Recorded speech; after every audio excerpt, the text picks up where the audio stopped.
এর আগে যেই ২-৩ বার ভোট হয়েছে এই ভোটগুলি আপনারা দেখেছেন। এই মিয়া নুরুদ্দিন আহমেদ অপু সাহেবকেও তার অফিস থেকে অ্যারেস্ট করে ডান্ডা বেরি লাগিয়ে ওনাকে জেলে রেখে তারা তাদের মতো করে এই দেশে নির্বাচন করেছে। তো সেটা তো এই দেশের জনগণ দেখেছে।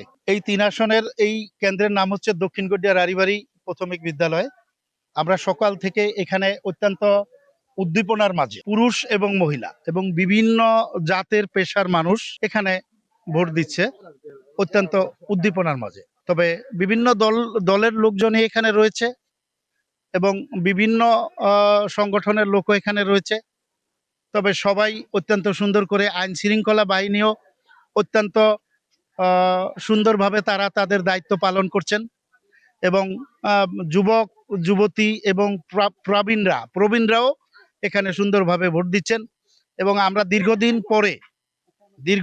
পরে এই সুষ্ঠু সুন্দর ভোটগুলো মানুষ সুন্দরভাবে দিতে পারছে এবং এই এলাকার মানুষের আশা আকাঙ্ক্ষা এমন করে হচ্ছে এভাবে মানুষ প্রকাশ করছে যে মিয়া নুরুদ্দিন আহমেদ অপু তিনি একজন ভালো মানুষ এবং সবচেয়ে বড় যে বিষয় সেটা হচ্ছে জনাব তারেক রহমানের যিনি একান্ত ব্যক্তিগত সহকারী এবং মানুষ মনে করছে যে মিয়া নুরুদ্দিন আহমেদ অপু যদি এখানে নির্বাচিত হন তাহলে এই এলাকার যেই অবহেলিত এই এলাকার যেই বাকি কাজগুলো রয়েছেন এই কাজগুলো অত্যন্ত সুন্দরভাবে সুষ্ঠুভাবে এই কাজগুলো হবে এবং এই শরীয়তপুরের অবহেলিত শরীয়তপুরের ৩ আসনই শুধু নয় পুরা শরীয়তপুরটাই তিনি একটি মডেল শরীয়তপুর হিসেবে তিনি গড়বেন।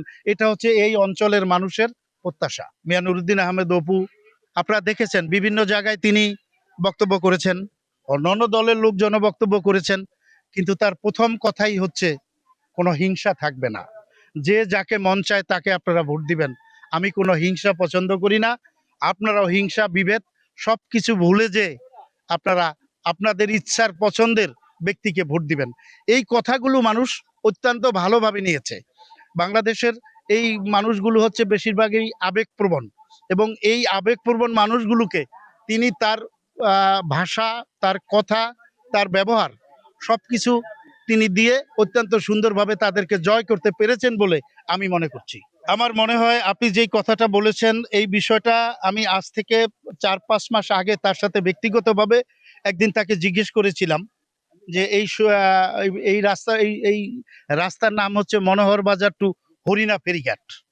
এই হরিণা ফেরিঘাটের যদিও বারবার এই রাস্তাটি সরকারিভাবে টেন্ডার গ্রহণ করা হয়েছিল আবার বাতিলও হয়ে গিয়েছে, তবে তিনি প্রথমেই জেল থেকে যেদিন বেরিয়ে আসে তখনই তার অফিসে গিয়ে আমি ব্যক্তিগতভাবে এই রাস্তা সম্বন্ধে জিজ্ঞেস করেছিলাম পরে। তবে তিনি প্রথমেই বলেছিল যে আমরা প্রথমেই ক্ষমতায় আসলে এই শরীয়তপুরের এই রাস্তাটি আমরা আগে করব, যেটা বারবার আওয়ামী লীগ সরকার চেষ্টা করেও ব্যর্থ হয়েছে। এটা ব্যক্তিগতভাবে সে আমাকে বলেছিল। সেই ব্যক্তিগত কথা তার অন্তরের ভিতরে এখনো নিহিত আছে এবং সেটাই সে এই দেশের মানুষের কাছে বর্তমানে প্রকাশ করছে।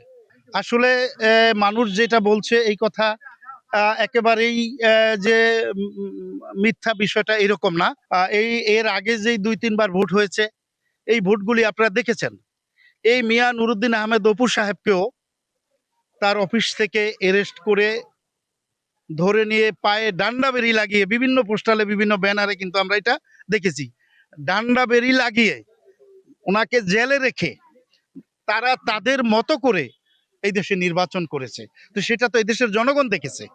তো সেই জনগণের সেই দেখাটাই তারা সেটা প্রকাশ করছে বর্তমানে। আমার নাম হচ্ছে মমতাজ উদ্দিন রারি, আমার বাড়ি শরীয়তপুর নির্বাচনী ৩ আসন এলাকার ভেদেরগঞ্জ উপজেলার ভেদেরগঞ্জ পৌরসভায় ৩ নং ওয়ার্ডে আমার বাড়ি। আমি একসময় এই এলাকার মেম্বার ছিলাম, অনেক বিপুল ভোটে পাশ করেছিলাম। তবে আমি বর্তমানে আশা করছি মিয়া নুরুদ্দিন আহমেদ অপু এদেশে বিপুল ভোটে পাশ করবে, এই প্রত্যাশা সকলের কাছে রেখে বিদায় নিচ্ছি। সবাই ধানের শীষে ভোট দিবেন। বাংলাদেশ জিন্দাবাদ।